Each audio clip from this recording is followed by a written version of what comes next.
Dow Jones का गिरना तो ऐसा लगा जैसे कोई पहाड़ टूट पड़ा हो। अचानक से पूरी दुनिया की निगाहें टिकी और सवाल यही था, क्या अपना निफ्टी और सेंसेक्स भी लपेटे में आएंगे। अमेरिका में जो हुआ वो तो एकदम तबाही जैसा था, मानो कोई अनियंत्रित तूफान आ गया हो। लेकिन अपने यहाँ का माहौल एकदम शांत, जैसे कोई गहरी नदी चुपचाप बह रही हो। सवाल यही उठता है कि ये शांति क्यों है। क्या ये सिर्फ एक दिखावा है या वाकई में अपनी इकोनॉमी में कुछ ऐसा है जो इसे इन झटकों से बचा रहा है। इस हफ्ते डॉव जोन्स एक ही दिन में 22% गिरा, वो भी ऐसे समय में जब महंगाई आसमान छू रही है और अमेरिका ने नए टैरिफ लगा दिए हैं। और फिर वो एल्गोरिथम ट्रेडिंग का खेल, जिसने मानो आग में घी डालने का काम किया। लेकिन यहाँ कहानी में एक मोड़ है। अमेरिका का S&P 500 जहाँ 7.5% गिरा, अपना निफ्टी सिर्फ 2.7% गिरा। ये कोई मामूली अंतर नहीं है, ये दिखाता है कि अपनी इकोनॉमी में कुछ तो अलग है, कुछ तो मजबूत है।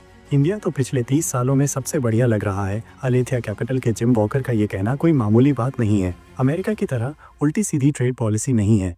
यहाँ तो नियम कानून भी आसान किए जा रहे हैं और इकोनॉमी को भी कंट्रोल में रखा जा रहा है। डॉलर का कमजोर होना भी एक राहत की बात है, खासकर उन कंपनियों के लिए जिन्होंने डॉलर में लोन लिया है। और जब विदेशी निवेशक घबराकर भाग रहे थे, अपने इंडियन रिटेल इन्वेस्टर्स ने SIP में 22,500 करोड़ रुपए डाल दिए। ये दिखाता है कि अपना मार्केट अब अपने लोगों के भरोसे चल रहा है, बाहर वालों की मर्जी से नहीं। जियोजित के डॉक्टर VK विजय कुमार का कहना है कि डॉलर इंडेक्स गिर रहा है तो बाहर पैसा जाना भी कम हो गया है।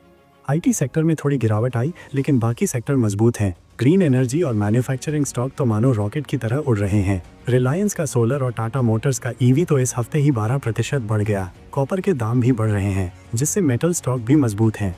ब्लैक मंडे तो एल्गोरिथम की वजह से हुआ था और इंडिया ने उससे सीख ली है। 2015 से सेबी ने सर्किट ब्रेकर लगा रखे हैं, जिससे 10% गिरते ही ट्रेडिंग रुक जाती है। लेकिन रिस्क तो है। निफ्टी फ्यूचर्स का 43% तो एल्गोरिथम से ही ट्रेड होता है, जो अचानक से गड़बड़ कर सकता है। सोशल मीडिया पर क्रैश की खबरें बहुत जल्दी फैलती हैं और लोग डर जाते हैं। लेकिन अपनी इकोनॉमी तो बढ़ रही है यार। अगर RBI ने इंटरेस्ट रेट बढ़ा दिए तो छोटे बिजनेस वाले लुट जाएंगे, क्योंकि उन्हें सस्ते लोन नहीं मिलेंगे। अमेरिका में चिप स्टॉक गिर रहे हैं तो टाटा इलेक्ट्रॉनिक्स और वेदांता को भी दिक्कत हो सकती है, क्योंकि डिमांड कम हो जाएगी। अमेरिका और चीन का झगड़ा बढ़ा तो अपने इलेक्ट्रॉनिक्स इंपोर्ट पर असर पड़ेगा और अपनी इकोनॉमी को भी झटका लग सकता है।